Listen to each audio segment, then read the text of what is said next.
السلام عليكم. واش كنتي عارف بان الخبز اللي كناكلو ممكن تكون فيه مادة كيستعملوها حتى في الاسمنت؟ تخيل معايا دابا كتفيق في الصباح وكتمشي تشري الخبز من الفران وكتحمرو وكديرو مع الزيت والعسل وتقول اوه فطور صحي مغربي ديال بصح. لكن واش فعلا كتاكل الخبز ولا كتاكل شي مادة خطيرة كيستعملوها حتى في صناعة الاسمنت؟ داكشي ديال التفرقيع. اليوم غادي نفتحو واحد من اخطر الاسرار اللي ممكن تكون كتمس كل دار مغربية. واحد المادة سميتها برومات البوتاسيوم.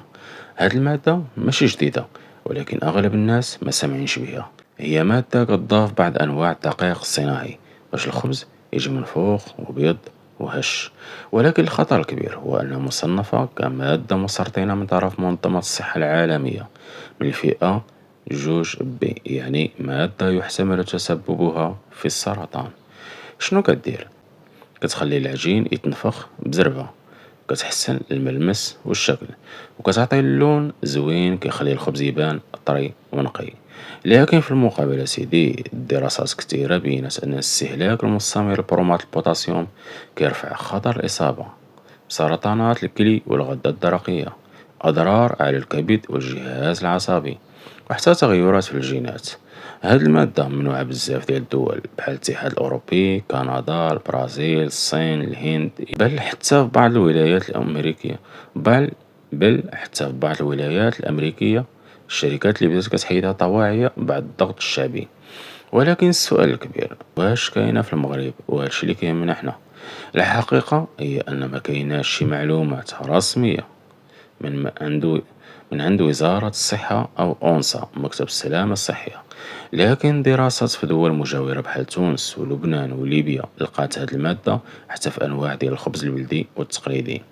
يعني حتى في بلاد بحال المغرب اللي كتستورد بزاف ديال أنواع الدقيق من برا ممكن تكون كاينة بدون ما نعرفو حنايا.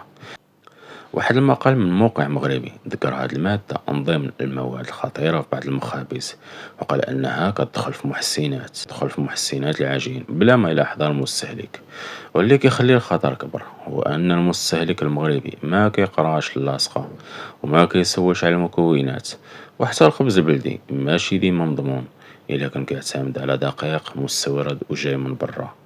الحل، سولوا على مصدر الدقيق، فضلوا الخبز البلدي اللي كيتصاوب بطريقة تقليدية وفيه خميرة طبيعية والدقيق كامل. وخلي الوعي ديالكم سلاحكم حيت المظاهر خداعة والخبز المنفوخ بزاف راه ماشي ديما كيكون زوين. الرسالة اللي خاص توصل، ماشي أي خبز صالح للأكل. راك من حقك من حقك تعرف شنو داخل في المائدة ديالك. والخبز ديال الدار ولو بسيط راه أضمن لصحتك وصحة لولادك. إلا وصلت لهنا فأنت من الناس اللي كيهتموا بالحقيقة، ما تبخلش مشاركة هذا الفيديو وباش تشجعنا. راه ممكن تنقذ به الناس من خطر كياكلوه كل يوم.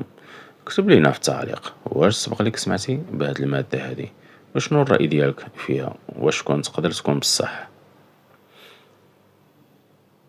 دير لايك وابوني وخلي الجرس ديما شاعل حيت الفيديو الجاي غادي تكون فيه واحد المفاجأة أخطر وأغرب على مادة معروفة. السلام عليكم.